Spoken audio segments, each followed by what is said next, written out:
স্বাগত বাংলাদেশ এখনে। আপনাদের সঙ্গে আছে আমি অনুপম দেব। কথা বলতে আজ স্টুডিওতে উপস্থিত আছেন মাছরাঙা টেলিভিশনের প্রধান বার্তা সম্পাদক রেজনুল হক এবং জ্যেষ্ঠ সাংবাদিক জয়ী মামুন। স্বাগত আপনাদেরকে বাংলাদেশ এখনে। আমরা আজকে যে বিষয়টি নিয়ে কথা বলবো সেটি হচ্ছে যে মন্ত্রিসভায় তো বেশ বড় ধরনের কিছু রদবদল হলো। অনেক মন্ত্রণালয়ে আমরা দেখলাম যে প্রতিমন্ত্রী ছিলেন, সেগুলো পূর্ণমন্ত্রী দেয়া হলো, স্বরাষ্ট্র মন্ত্রণালয় এবং আরো এক দুইটি মন্ত্রণালয়, এবং বেশ কয়েকজন নতুন মন্ত্রী শপথ নিলেন এবং অনেকের বিষয়ে কথা শোনা যাচ্ছিল যে আরো বড় ধরনের পরিবর্তন হয়তো হবে, কিন্তু আমরা দেখেছি যে অর্থমন্ত্রী বলেছেন যে আর শিগগিরই খুব বড় ধরনের পরিবর্তনের কোনো সম্ভাবনা নেই। এই মন্ত্রিসভার পরিবর্তনকে কিভাবে দেখছেন? এটা কি স্বাভাবিক পরিবর্তন যেটি নিয়মতান্ত্রিকভাবে হয়ে থাকে এরকমই, নাকি বিশেষ কোনো কারণ দেখতে পাচ্ছেন? যদি প্রথমে রেজনাল হক ভাইয়ের কাছে। ধন্যবাদ আপনাকে। মানে যদি অফিসিয়ালি বলি তাহলে প্রধানমন্ত্রী শেখ হাসিনা এই সম্পর্কে যেটি বলেছেন সেটি ঠিক যে মন্ত্রিসভায় রদবদল একটা স্বাভাবিক প্রক্রিয়া এবং এটি একান্তভাবে প্রধানমন্ত্রীর এখতিয়ার। আমাদের বর্তমান যে সংসদীয় ব্যবস্থা, তিনি যখন কোনো পরিবর্তনের জন্য সিদ্ধান্ত নেন তিনি সেটা করতে পারেন, এটা একান্তই তার এখতিয়ার এবং সেই ক্ষমতা তাকে সংবিধান দিয়েছে। তবে পরিবর্তনের আগে যেটি ঘটেছে যে সৈয়দ আশরাফুল ইসলামকে আপনার স্থানীয় সরকার মন্ত্রণালয় থেকে সরিয়ে দেওয়া, সেটির প্রেক্ষাপটটা আমরা জানি। তিনি দীর্ঘদিন ধরে এই মন্ত্রণালয়ে ছিলেন মন্ত্রী হিসেবে, কিন্তু তিনি খুব কমই তিনি অফিসে গেছেন এবং একটি ঘটনার পরিপ্রেক্ষিতে একটি বৈঠকে তিনি তার অনুপস্থিতিকে নিয়েই আসলে তাকে এই মন্ত্রণালয় থেকে সরিয়ে দেওয়া হয়। তারপরে পরবর্তীকালে যেটা হয়েছে সেটি আমি মনে করি যে এটা কোনো অস্বাভাবিক কিছু না, পরিবর্তন হতেই পারে যে কোনো সময়। এবং আপনি যেটি বলছেন বড় রদবদল, আমি কিন্তু সেটার সঙ্গে ঠিক একমত না। এটা খুব বড় রদবদল নয়। দুজনকে প্রতিমন্ত্রী থেকে ফুল মিনিস্টার করা হয়েছে এবং তিনজন নতুন মন্ত্রী করা হচ্ছে। সেই হিসাবে খুব বড় পরিবর্তন না। একটা মন্ত্রণালয়ে একজন মন্ত্রীকে দুটি মন্ত্রণালয় দেওয়া হয়েছিল, ইঞ্জিনিয়ার খন্দকার মোশাররফকে, সেখানে তাকে স্থানীয় সরকারে রেখে তার আগের মন্ত্রণালয়কে একজনকে দেওয়া হয়েছে, আর দুজন নতুন প্রতিমন্ত্রী দেওয়া হয়েছে। আমি সেই হিসেবে খুব বড় পরিবর্তন এটাকে মনে করি না এবং আমি মনে করি যে মাঝে মধ্যে পরিবর্তন হওয়া উচিত। এতে প্রধানমন্ত্রী যেভাবে জিনিসটা বলুন না কেন, আমি মনে করি যে সেটাই সঠিক। মন্ত্রণালয় পরিবর্তন হলে বাকি মন্ত্রীরাও একটু সচেতন হন যে না, আমার মন্ত্রণালয় পরিবর্তন আসতে পারে, তার কাজে গতিশীলতা বাড়তে পারে, তার মন্ত্রণালয়ের দক্ষতা বাড়ার একটা সুযোগ তৈরি হয়। আমি মনে করি যে এটা সংসদীয় রাজনীতিতে পদ্ধতিতে এটি খুবই স্বাভাবিক ব্যাপার এবং সেটি হওয়া উচিত। আমরা যদি এই কথার সূত্র ধরেই দেখি যে আমরা গত এক বছর ধরে কিন্তু বেশ কয়েকটি মন্ত্রণালয় এবং বেশ কয়েকজন মন্ত্রীর বিরুদ্ধে বড় ধরনের কিছু অভিযোগ আমরা শুনছি। যেমন আমরা যদি খাদ্যমন্ত্রীর কথা ধরি, ব্রাজিলের আনা গম নিয়ে বেশ কিছু বিতর্ক তৈরি হয়েছে। ত্রাণমন্ত্রীর কথা যদি ধরি, তাকে নিয়েও আসলে বেশ বড় ধরনের কিছু আলোচনা আছে। তো যেই সব মন্ত্রণালয় নিয়ে এই ধরনের বড় বড় অভিযোগ আছে, যদিও সেগুলো প্রমাণিত না, সেই সব মন্ত্রণালয়ে কিন্তু আমরা কোনো ধরনের পরিবর্তন দেখিনি। এর আগেও আমরা সেরকম দেখিনি কখন। এটি রাজা ভাই যেটি বলছিলেন এটি একদম মূল কথা হচ্ছে যে মন্ত্রিসভায় কখন কি পরিবর্তন হবে এটি প্রধানমন্ত্রীর একক এখতিয়ার। এখানে অন্য কারো কোনো কিছু বলার সুযোগ নেই, করারও সুযোগ নেই। এবং এটা এমন না যে প্রধানমন্ত্রী কারোর সঙ্গে পরামর্শ করে মতামত নিয়ে করবেন, সেটিও তিনি বাধ্য না। তিনি চাইলে করতেই পারেন যে কারোর সঙ্গে পরামর্শ, এবং সেটি তিনি করেনও। আমরা যতটুকু জানি যে সিনিয়র মন্ত্রীদের সঙ্গে কথা বলেই তিনি সিদ্ধান্ত নেন। কিন্তু কোন মন্ত্রণালয় থেকে কাকে কখন সরানো হবে সেটি তার এখতিয়ার। ফলে এখন ধরেন আপনি ত্রাণমন্ত্রীর কথা বলছেন, মোফাজ্জল হোসেন চৌধুরী মায়া, তার সম্পর্কে গত দুই বছর ধরে নারায়ণগঞ্জের ঘটনার পর থেকে, তার মেয়ের জামাই যখন ওখানে অভিযুক্ত হলো, তারপর থেকে কিন্তু তার বিরুদ্ধে নানা রকম কথাবার্তা আমরা শুনছি। কিন্তু রাষ্ট্রীয়ভাবে আইনগতভাবে তো এমন কোনো আইন বাংলাদেশে বা কোথাও নাই যে মেয়ের জামাইয়ের অপরাধে বা ছেলের অপরাধে পিতাকে বা শ্বশুরকে অভিযুক্ত করা যাবে। ফলে এটি নিশ্চয়ই একটা বিবেচনার বিষয়। এখন হ্যাঁ, সামাজিক পারসেপশন হচ্ছে যে অমুকের মেয়ের জামাই বা অমুকের আত্মীয়, এই পরিচয় কিন্তু অনেক সময় অনেক কিছু করে। সেটি তো অনেকের এক ধরনের ভয় থাকে যে প্রভাব বিস্তার কিন্তু আমি যে করেন কথাটি কিনা। এখানে বলতে চাই রাজা ভাইয়ের কথার সূত্র ধরে, সেটি হচ্ছে যে সৈয়দ আশরাফুল ইসলামের যে মন্ত্রণালয় বদল, এটি এই সরকারের জন্য একটি খুব বড় ধরনের এক ধরনের যুগান্তকারী সিদ্ধান্ত। কেন সিদ্ধান্ত যুগান্তকারী? সৈয়দ আশরাফুল ইসলাম প্রধানমন্ত্রী শেখ হাসিনার অত্যন্ত আস্থাভাজন, নিষ্ঠাভাজন এবং পারিবারিকভাবেই তারা বলতে গেলে খুবই কাছাকাছি মানুষ। তাদের মতাদর্শগত কোনো ধরনের কোনো পার্থক্য নাই। দুজনই প্রধানমন্ত্রী এবং সৈয়দ আশরাফুল ইসলাম দুজনই পারিবারিকভাবে একইভাবে ক্ষতিগ্রস্ত। 1975 সালে বঙ্গবন্ধু হত্যাকাণ্ডের পরে, বঙ্গবন্ধুকে হত্যাকাণ্ডের পরপরই তো জেলখানায় জাতীয় চার নেতাকে হত্যা করা হয়েছে, সেখানে সৈয়দ আশরাফুল ইসলামের পিতা ছিলেন। এই যে বিষয়গুলো এগুলো এগুলো কিন্তু তাদের মধ্যে এক ধরনের ঐক্য তৈরি করেছে। এই ঐক্যের কারণে তাদের ভিতরে রাজনৈতিক সম্পর্কটাও জোরালো হয়েছে। কিন্তু আমার কথা হচ্ছে যে সেই সৈয়দ আশরাফুল ইসলামকে প্রধানমন্ত্রী শেখ হাসিনা তার মন্ত্রণালয় থেকে সরিয়ে দিয়েছেন। সরিয়ে দিয়েছেন শব্দটা শুনতে খারাপ লাগে, কিন্তু তাকে যখন দপ্তরবিহীন মন্ত্রী করা হলো, সেটি তো সরিয়ে দেওয়াই। তার কয়েকদিন চলতি পরে দায়িত্ব থেকে অব্যাহতি দেওয়া হ্যাঁ, হয়েছিল। তার দায়িত্ব থেকে সরিয়ে দিয়ে তাকে দপ্তরবিহীন মন্ত্রী করা হলো।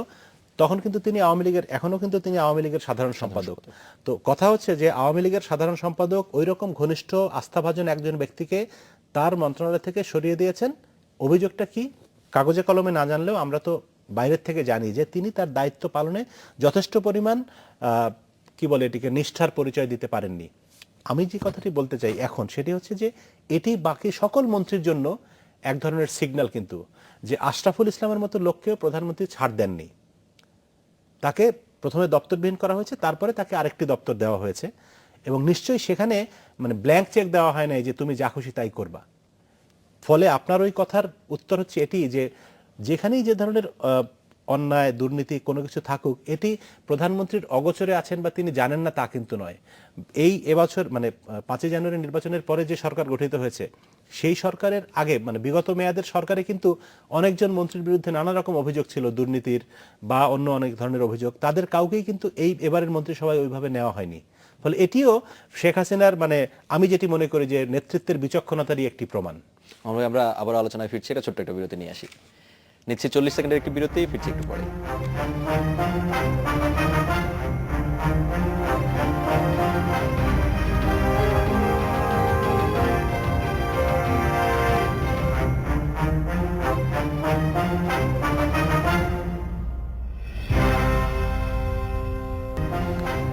বাংলাদেশ এখনে স্বাগত আরো একবার। রাজা ভাই, আমরা বিরতির আগে শুনছিলাম মামুন ভাই বলছিলেন যে ব্ল্যাঙ্ক চেক দিয়ে দেওয়া হয়নি, যে কোনো কেউ এই ধরনের নিষ্ঠার সাথে কাজ না করলে সরিয়ে দেওয়া যায় এরকম একটা মেসেজ দেওয়া হয়েছে। কিন্তু তাকে যে দায়িত্ব দেওয়া হয়েছে, দায়িত্বে আসলে যেই দল ক্ষমতায় আছে সেই দলের সাধারণত আমরা দেখে থাকি মহাসচিব বা সাধারণ সম্পাদকরাই অনেক বছর ধরে দায়িত্ব পালন করে এসেছেন। যেই দায়িত্ব থেকে সরিয়ে তাকে এখন যে দায়িত্বে দেওয়া হলো সেটি তো মনে হয় আরো বেশ বড় একটি দায়িত্ব। এক্স্যাক্টলি, এটি আরো একটা গুরুত্বপূর্ণ মন্ত্রণালয়, জনপ্রশাসন মন্ত্রণালয়। তো এই কারণে আমি মামুনের কথার সঙ্গে একটুখানি দ্বিমত করব যে সৈয়দ আশরাফকেও ছাড় দেওয়া হয় নাই। এটি বলা যেত যদি প্রধানমন্ত্রী তার যে আগের সিদ্ধান্ত সৈয়দ আশরাফুল ইসলামকে দপ্তরবিহীন মন্ত্রী করা, এই সিদ্ধান্তে যদি তিনি বহাল থাকতেন তাহলেই বলা যেত যে তিনি কাউকেই ছাড় দিচ্ছেন না। কিন্তু মাত্র এক সপ্তাহের মাথায় প্রধানমন্ত্রী যখন আবার সৈয়দ আশরাফুল ইসলামের তার সকল ব্যাকগ্রাউন্ড এসেন্সে যে তিনি অফিসে ঠিকমতো যান না, না সরকারের কাজ করেন না দলের কাজ করেন, দুটো তিনি খুব একটা হলো মন্ত্রী আর একটা হলো দলের সাধারণ সম্পাদক, দুটোই কিন্তু খুব গুরুত্বপূর্ণ পদ। কিন্তু আমরা তো সাংবাদিকতা করতে গিয়ে দেখেছি যে তাকে খুব কমই প্রকাশ্যে পাওয়া যায় বা এই সমস্ত অ্যাক্টিভিটিতে পাওয়া যায়। কিন্তু এই জায়গায় কিন্তু একটু মানে অন্যরা দ্বিমত পোষণ করেন। সেটি হচ্ছে যে তিনি যে মন্ত্রণালয়ে দায়িত্ব পালন করতেন সেখানে সব সময় হয়তো তিনি ভোরবেলা গিয়ে উপস্থিত হতেন না, কিন্তু সেই জন্য কোনো কাজ পড়ে থাকেনি। দলের যেই সব ভোরবেলা যেসব ফুল দেওয়ার কর্মসূচি, যেসব দলীয় অনুষ্ঠান ছিল সেগুলোতেও কিন্তু তিনি মোটামুটি নিয়মিতই ছিলেন, এরকম বলা হয় আর কি। না, কাজ পড়ে থাকে না, তো কাজ তো পড়ে থাকবেও না, কারণ মন্ত্রণালয়ের আমরা তো জানি বাংলাদেশের মন্ত্রিসভায় কতজন দক্ষ মন্ত্রী আছেন। কাজ কিন্তু মূলত ওখানে সচিবরা আছেন, সচিবরা মন্ত্রী না থাকলেও কাজ কিন্তু চলে। তো কাজ পড়ে থাকবে না কখনোই। কিন্তু আপনি একজন মন্ত্রী হয়ে আপনি দিনের পর দিন অফিসে অ্যাবসেন্ট থাকবেন, সেটি তিনি যতটাই ব্যক্তিগতভাবে সৎ হন। আচ্ছা, এখানে আমি মানে রাজা ভাইয়ের কথা আমি বুঝতে পেরেছি। আমি কথাটা শেষ করে দিই। তো প্রধানমন্ত্রী যদি তার সিদ্ধান্তে বহাল থাকতেন তাহলে আমরা বলতাম যে হ্যাঁ, তিনি বার্তা দিচ্ছেন এই যে কাউকেই তিনি ছাড় দেন না। কিন্তু যখন তিনি এক সপ্তাহের মাথায় সৈয়দ আশরাফকে আরও গুরুত্বপূর্ণ মন্ত্রণালয়ে বসালেন, তাতে কিন্তু আমার মনে হচ্ছে যে প্রধানমন্ত্রী যে অবস্থানটা নিয়েছিলেন সেখান থেকে তিনি সরে আসলেন।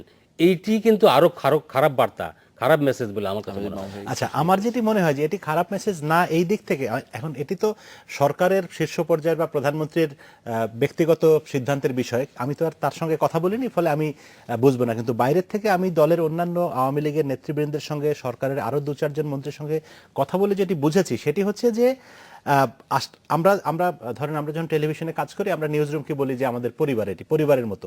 সরকার যারা পরিচালনা করেন, রাষ্ট্র পরিচালনা করেন, তারাও তো এক ধরনের পরিবারের মতোই, মানে তাদের ভিতরেও তো এক ধরনের সম্পর্কের টানাপোড়েন থাকে, ভালো মন্দ থাকে।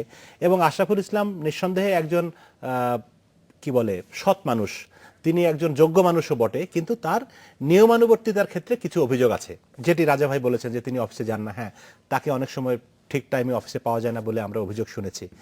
তো এখন তাকে একটি ওইরকম গুরুত্বপূর্ণ মন্ত্রণালয়ের দায়িত্ব থেকে সরিয়ে যখন কি বলে দপ্তরবিহীন মন্ত্রী করা হলো, তখন কিন্তু তখন কিন্তু এটি তার জন্য এক ধরনের শিক্ষা, এবং তারপরে তাকে আরেকটি দায়িত্ব দিয়ে বোঝানো হলো যে তুমি ভুল করেছিলে, সেজন্য শাস্তি পেয়েছো, এখন তোমাকে আরেকটা দায়িত্ব দিলাম, এটা যদি তুমি ঠিকমতো পালন করতে না পারো তাহলে তোমাকে এই পরিবারের সদস্য রাখা হবে না। মানে এটা হচ্ছে আমার একটা ব্যক্তিগত পর্যবেক্ষণ বা অভিমত।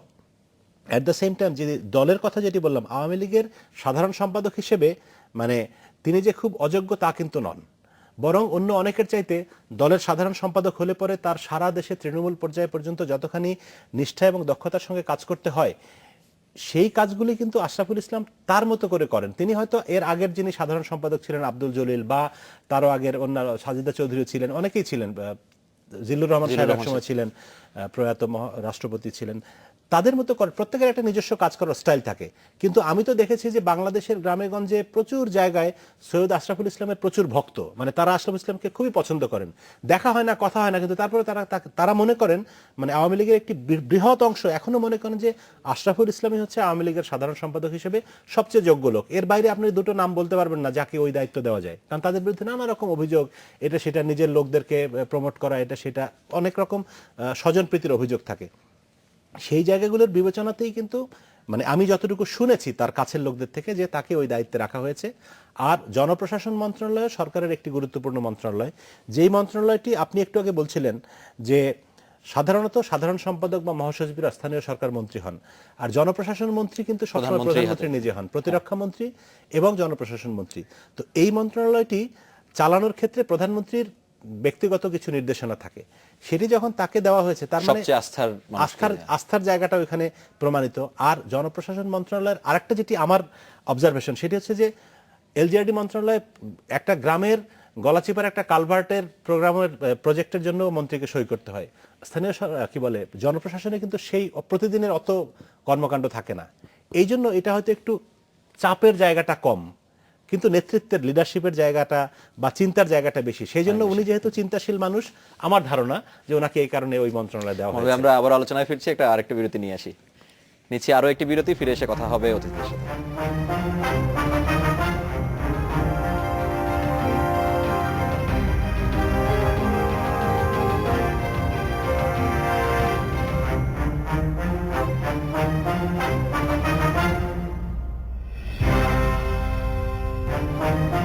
স্বাগত আরো একবার, দেখছেন বাংলাদেশ এখন।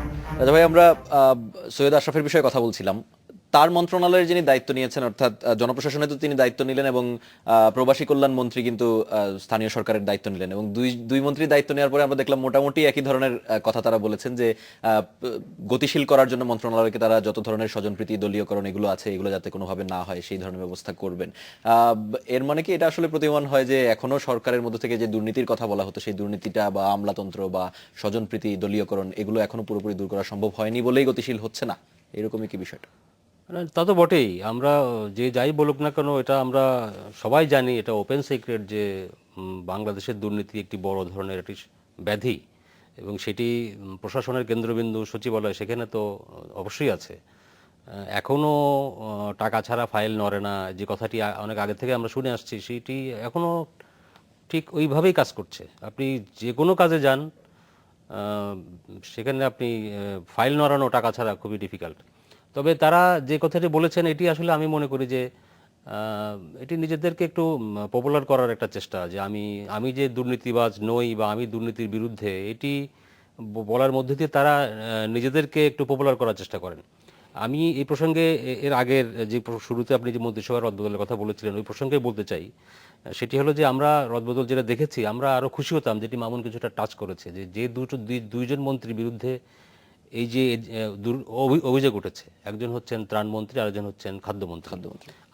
আমরা সবাই খুশি হতাম, মানে এটা আরও তাৎপর্যপূর্ণ রদবদল হতো যদি এই দুই মন্ত্রীকে, এটা সত্য কথা, তাদেরকে আমরা দোষী সাব্যস্ত বলতে পারছি না, কিন্তু আপনি যদি নীতিগত অবস্থান চিন্তা করেন, তাহলে এই দুজনকে আপনি পরিবর্তন করলে সবাই খুশি হতো। কারণ একজন তো দুর্নীতির দায়ে অভিযুক্ত হয়ে একটি মামলার সাজা তার বাতিল হয়ে গেছিল হাইকোর্টে, সেটি আবার সেই হাইকোর্টে সেই রায় সুপ্রিম কোর্ট আপিল ডিভিশন বাতিল করে দিয়েছেন। আবার তার শুনানির মানে নির্দেশ কি দিয়েছে। তিনি এখনো এই অভিযোগ থেকে নিষ্কৃতি পাননি। আবার অভিযুক্ত হয়েছেন সেটাও বলছে না, ঠিক আছে তাকে অভিযুক্ত আমরা না বলি, কিন্তু তাকে আমরা নীতিগত কারণে তাকে আমরা মন্ত্রিসভার থেকে কয়েকদিনের জন্য বাইরে রাখা যেত, এবং তিনি যদি পরিপূর্ণভাবে অভিযোগমুক্ত হয়ে ফিরে আসতেন তখন তাকে মন্ত্রিসভায় আরও সসম্মানে পুনর্বহাল করা যেত। সুরঞ্জিত সেনগুপ্তর ক্ষেত্রে আমরা যেরকম দেখেছিলাম। এক্স্যাক্টলি। আর খাদ্যমন্ত্রীর ব্যাপারে যে অভিযোগটি উঠেছে সেটার সঙ্গে তিনি সরাসরি হয়তো যুক্ত নন, কিন্তু যেহেতু তার মন্ত্রণালয়ের রিলেটেড একটি বিষয়, সেখানেও তাকে যদি অ্যাটলিস্ট বাদ না দিলেও যদি পরিবর্তন করে দেওয়া হতো তাহলে কিন্তু মানুষ খুশি হতো।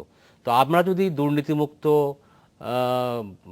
সমাজ বা দুর্নীতিমুক্ত মন্ত্রণালয়, দুর্নীতিমুক্ত সরকার চাই, তাহলে কিন্তু এই ধরনের অভিযোগ যখন ওঠে তখন সেক্ষেত্রে ত্বরিত একটা ব্যবস্থা যদি নেওয়া হয় তাহলেই কিন্তু আমরা মনে করব যে আসলে সরকারের সদিচ্ছা আছে। আমার ভাই, দুদকের কথা যদি আমরা বলি, দুদক কিন্তু একটি স্বাধীন কমিশন হিসেবে গড়ে ওঠার কথা, কিন্তু অনেকে অভিযোগ করে থাকেন যে যখন যেই সরকার থাকে সেই সরকারের যার বিরুদ্ধে, কর্মচারীদের বিরুদ্ধে বা কর্মকর্তাদের বিরুদ্ধে যে অভিযোগ ওঠে, সেই অভিযোগ নিয়ে আসলে দুদক তেমন একটা শক্তিশালী ভূমিকা রাখতে পারে না।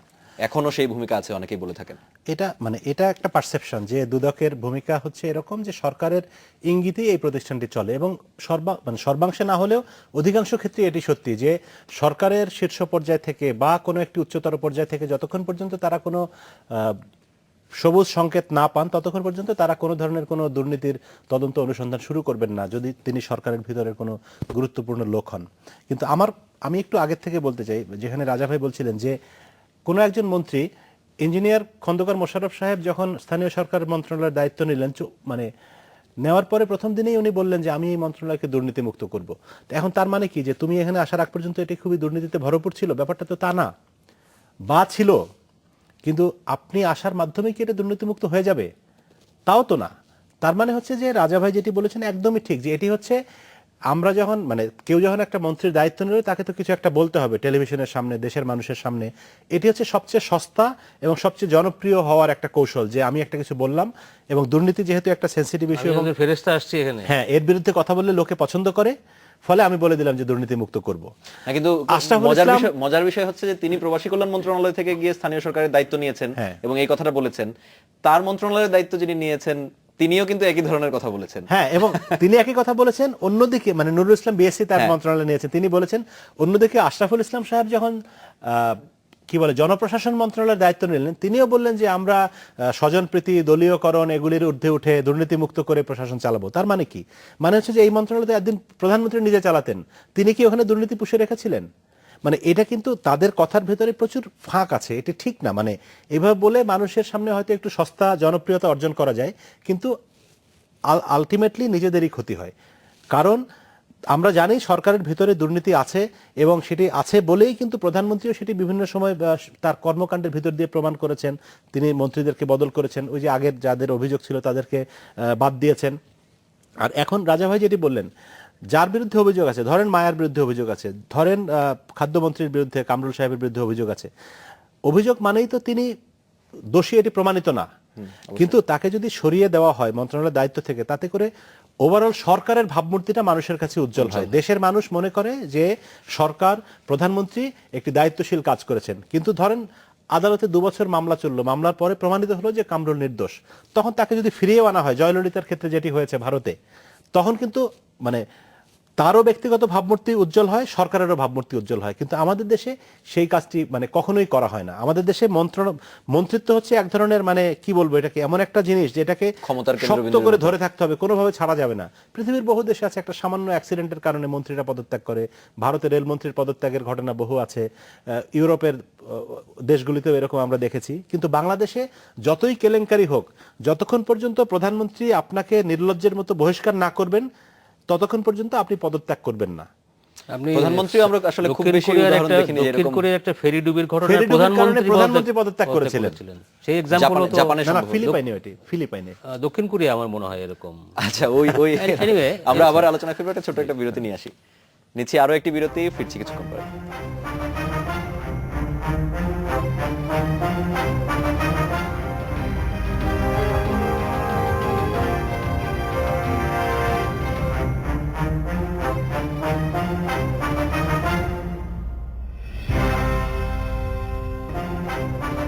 বাংলাদেশে এখন স্বাগত আরো একবার।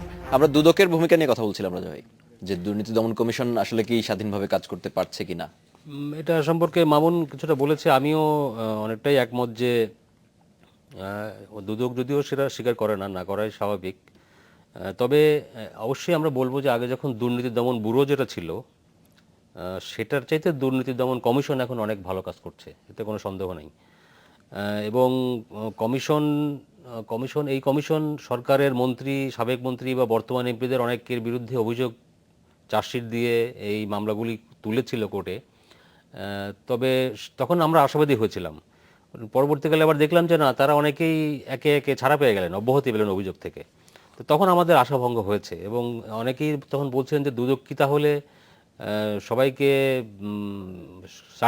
সৎ সার্টিফিকেট দেওয়ার দায়িত্ব নিল নাকি। তবে এর মধ্যেও কিন্তু অন্যরকম খবর আছে। আমরা যেটা নিয়ে আলাপ করছিলাম, এই ত্রাণমন্ত্রী মোফাজ্জল হোসেন চৌধুরী মায়ার কেসটায় আপনারা জানেন যে তার 13 বছরের শাস্তি হয়েছিল, সেটি গত তত্ত্বাবধায়ক সরকার আমলের মামলায়। তার বিরুদ্ধে মায়া আপিল করেছিলেন এবং হাইকোর্টে তার আগের শাস্তি বাতিল করা হয়েছিল। আমি যতটুকু জানি যে এখন যে কাজটি হয়েছে, যে তার হাইকোর্টের আদেশটি বাতিল হয়ে গেছে, আপিলের ডিভিশন বাতিল করে নতুন করে মামলা শুনানি করতে বলেছেন হাইকোর্টেই। এটি হয়েছে কিন্তু দুদকেরই আপিলের কারণে। হাইকোর্ট যে তার মামলার দণ্ডাদেশ বাতিল করলো, তার আবেদনের পরিপ্রেক্ষিতে দুদক তার বিরুদ্ধে আপিল করেছিল বলেই সুপ্রিম কোর্ট আপিলের ডিভিশন হাইকোর্টের আদেশটা বাতিল করেছে এবং নতুন করে মামলাটি শুনানি হচ্ছে। অ্যাটলিস্ট এই একটা ক্ষেত্রে, এবং আমরা সবাই দেখেছি দুদকের আইনজীবী বলেছেন তারপরেতে যে এখন এই অবস্থাতে ত্রাণমন্ত্রী হিসেবে তিনি আর থাকতে পারেন না, তার থাকা উচিত না। তো অন্তত এই একটা কেসে আমার মনে হয় যে এটা বলতে পারি যে না, দুদক সবসময় যে সবাইকে অব্যাহতি দিচ্ছে এটা না, দুদক কখনো কখনো ভালো কাজও করছে। আমি জানি না এই মামলার পরিণতি শেষ পর্যন্ত কি দাঁড়াবে, তবে স্টিল দুদক এই ক্ষেত্রে একটা স্ট্যান্ড নিয়েছে। এবং যদি ওই কথাও সত্যি হয় যে না, সরকারের নির্দেশে বা ইঙ্গিতে এটা করা হয়, যদি সেটাও করা হয় তবুও আমরা ধরে নেব যে না, একটা ভালো কাজ দুদক করেছে অ্যাটলিস্ট এই ক্ষেত্রে। আচ্ছা, এখানে আমি যেটি যোগ করতে চাই সেটি হচ্ছে যে আমি বলেছিলাম যে দুদক সরকারের সবুজ সংকেত ছাড়া কাজ করে না, এটি সত্যি। কিন্তু এখন দুর্নীতি দমন ব্যুরোর জায়গা থেকে যদি এখনকার দুর্নীতি দমন কমিশনকে আপনি দেখেন, এখন কিন্তু দুর্নীতি দমন কমিশন অনেক বেশি কাজ করতে পারে। ধরা যাক সেই 2007-08 সালের জরুরি অবস্থার সময় কিন্তু অনেকগুলো মামলা তারা করেছিল আমাদের রাজনীতিবিদদের বিরুদ্ধে। তার মধ্যে আমাদের বর্তমান প্রধানমন্ত্রীর মামলা বিরুদ্ধেও অনেকগুলি মামলা ছিল। তিনি নিজেও সেই মামলাগুলো ফেস করেছেন, আদালতে গিয়েছেন এবং সেই মামলাগুলো নিষ্পত্তি হয়েছে। এবং সেই মামলারই একটি ধারাবাহিকতায় কিন্তু এই মায়ার এই মামলা চলছে। বিএনপির নেতাদের বা অন্যান্য পার্টির রাজনৈতিক নেতৃবৃন্দের মামলা আছে, ব্যবসায়ীদের মামলা তখন হয়েছিল। সেই মামলাগুলো কিন্তু দুদকের শক্তিমত্তার কারণেই তাদেরকে আদালতে হাজির হতে হয়েছে, মামলাটা মোকাবেলা করতে হয়েছে। সেরকম একটা অবস্থা আগে কখনো ছিল না। কথা উঠতে পারে যে জরুরি অবস্থার সময় সরকারের ভূমিকা আর এখনকার সরকারের ভূমিকা এক না, কিন্তু তারপরেও আমি এটুকু বুঝি যে এই সরকারের আমলেও এই সরকারের সংসদ সদস্য, এই সরকারের মন্ত্রী, তাদের বিরুদ্ধে তো মামলা হচ্ছে এবং দুদক সেই মামলা পরিচালনা করছে। তারা তো শুধু বিএনপির বা জামায়াতের নেতাদের বিরুদ্ধে মামলা করছে তা তো না। ফলে আমরা যে একবারে চাইলেই যে কালকেই একদম সুইজারল্যান্ডের মতো হয়ে যাব তা তো না। ধীরে ধীরে বাংলাদেশকে আগাতে হবে এবং বাংলাদেশ সেই ধীরে ধীরে আগানোর পথে আছে। আমি মনে করি দুদক আগের চাইতে অনেকখানি শক্তিশালী হয়েছে এবং এভাবেও তারা যদি একটু করে আগায়, হয়তো আগামী 2-4-5 বছরের মধ্যে আমরা আরো অনেক ভালো জায়গায় দুদককে দেখতে পাবো। আমাদের আইনের শাসন প্রতিষ্ঠার ক্ষেত্রে, আমাদের সুশাসন প্রতিষ্ঠার ক্ষেত্রে, আমাদের সমাজের দুর্নীতি নির্মূল করার ক্ষেত্রে দুদক খুবই ভালো ভূমিকা রাখতে পারবে বলে আমি অন্তত এখন মনে করি। আমাদের নতুন একটা আদেশের কথা শোনা যাচ্ছে, সেটি হচ্ছে যে সরকারি কোনো কর্মকর্তা বা কর্মচারীকে গ্রেপ্তার করতে হলে আগে থেকে অনুমতি নিতে হবে যদি তারা অভিযোগপত্রে তাদের নাম না আসে। এবং আমরা কিন্তু দুদকের ক্ষেত্রেও আমরা এরকম দেখেছিলাম যে আইন সংশোধনের একটি ব্যাপার এসেছিল যে সরকারি কোনো কর্মকর্তাকে চাইলেই মামলা করা যাবে না। তো এই বিষয়টি কি আসলে একটু দায়মুক্তির মতো? দায় মুক্তি না, তবে এটি অবশ্যই আলোচনার দাবি রাখে। কারণ সরকারি কর্মকর্তা কর্মচারীদের বিরুদ্ধে অভিযোগ উঠলে এবং তাদেরকে যদি অনুমতি নিয়ে তাদের বিরুদ্ধে ব্যবস্থা নিতে হয়, তাহলে তো আর দেখা যাবে যে কোনো কিছুই করা যাবে না। সরকারি কর্মচারীরা তো আর সংবিধান অনুযায়ী সবার জন্য আইন সমান, তো সরকারি কর্মচারীরা কেন বিশেষ সুবিধা পাবেন? আমার ধারণা যে আমাদের ব্যুরোক্রেসি তো খুবই স্ট্রং, সেটা আমরা সবাই জানি। এবং দুর্বল মন্ত্রীদের ক্ষেত্রে মন্ত্রীরা যেসব মন্ত্রণালয় চালান সেখানে সচিবরা বা ব্যুরোক্রেসি আরো বেশি করে তাদের ক্ষমতা দেখাতে পারে। তো এটাও ব্যুরোক্রেসির চাপেই অনেকটা করা হয়েছে বলে আমার ধারণা, কিন্তু এইটি করাটা ঠিক হয়নি এবং এ ধরনের আইন থাকা উচিত না।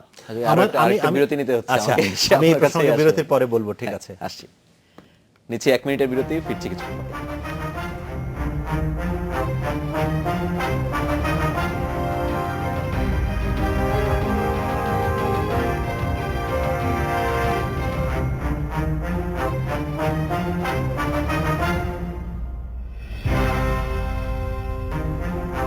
বাংলাদেশ এখন স্বাগত আরেকবার। মামুন ভাই, আমরা কথা বলছিলাম সরকারি কর্মকর্তা কর্মচারীদের হ্যাঁ, দায় মুক্তি।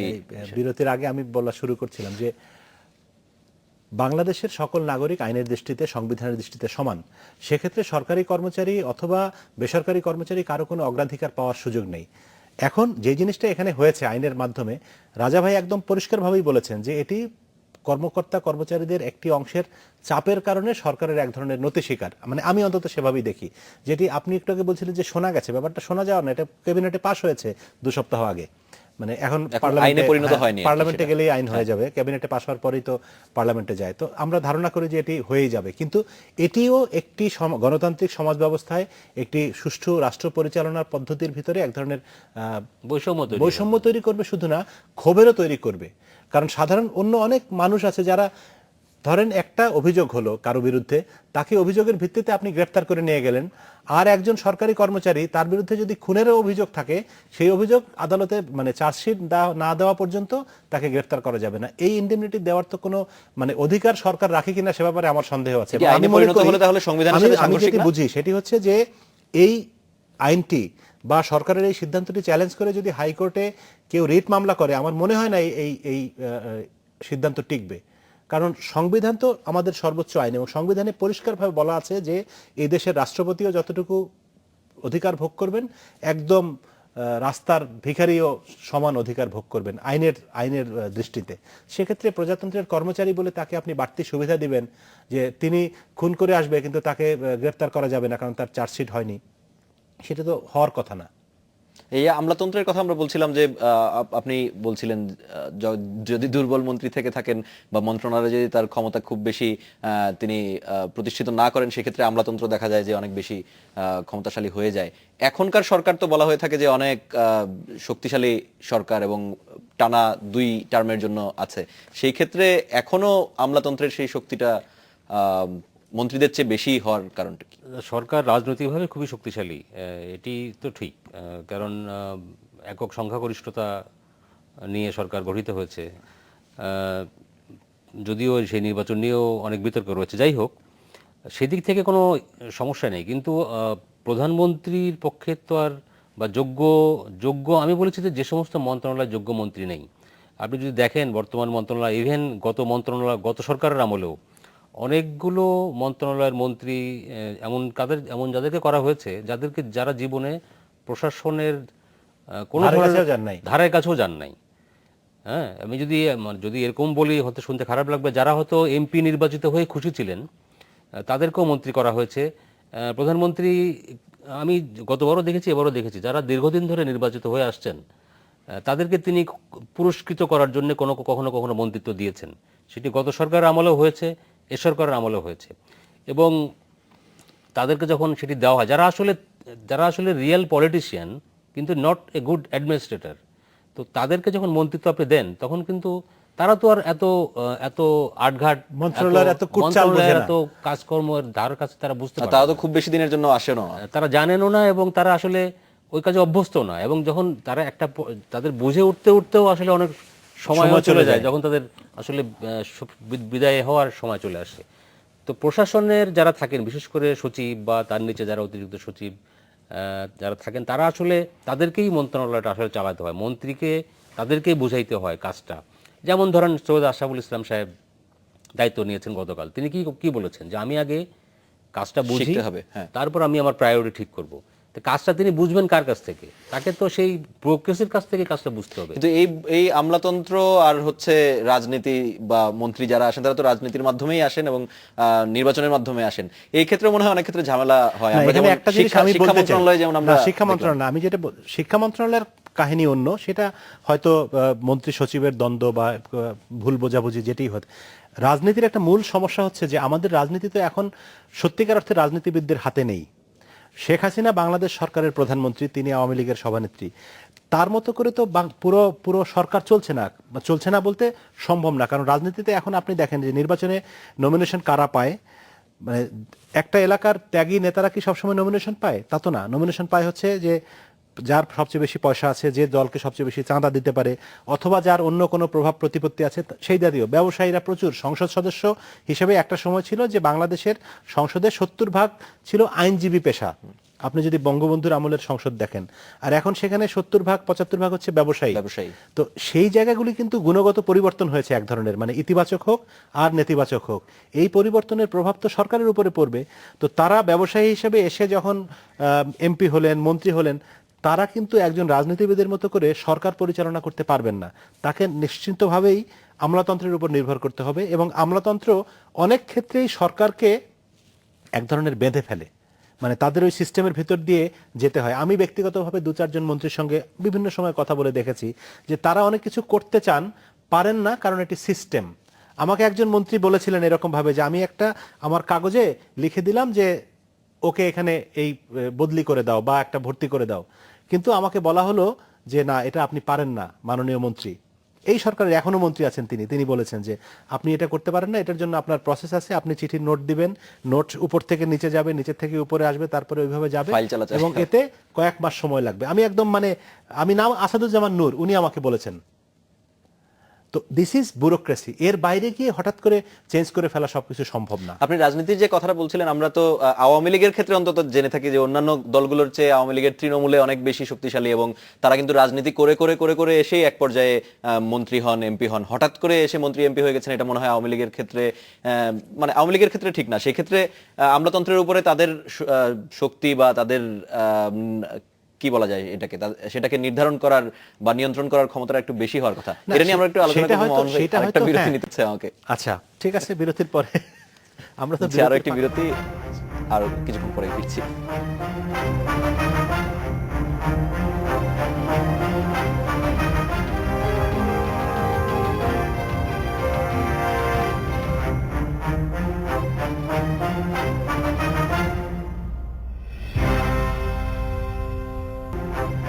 বাংলাদেশে এখন স্বাগত আরো একবার।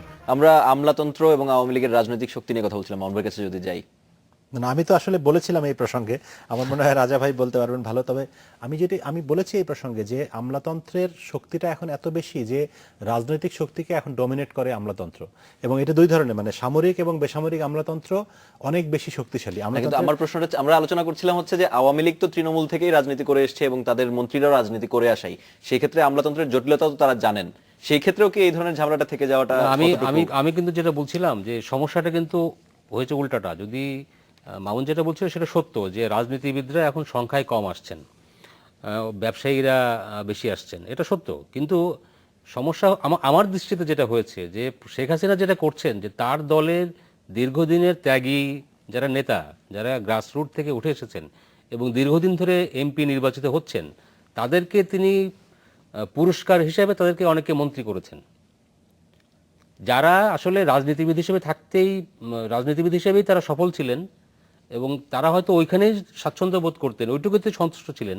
তাদেরকে প্রধানমন্ত্রী, তাদেরকে তিনি মন্ত্রী করেছেন, অনেকে গতবারও করেছেন, এবারও করেছেন। যারা আসলে মন্ত্রী হিসেবে কতটা সফল সেটা নিয়ে আমার সন্দেহ হচ্ছে। রাজনীতির চূড়ান্ত লক্ষ্যই তো হলো সরকার পরিচালনা করা। না, কিন্তু সরকার পরিচালনা সবাই সমান দক্ষ হন না তো, সবাই হন না।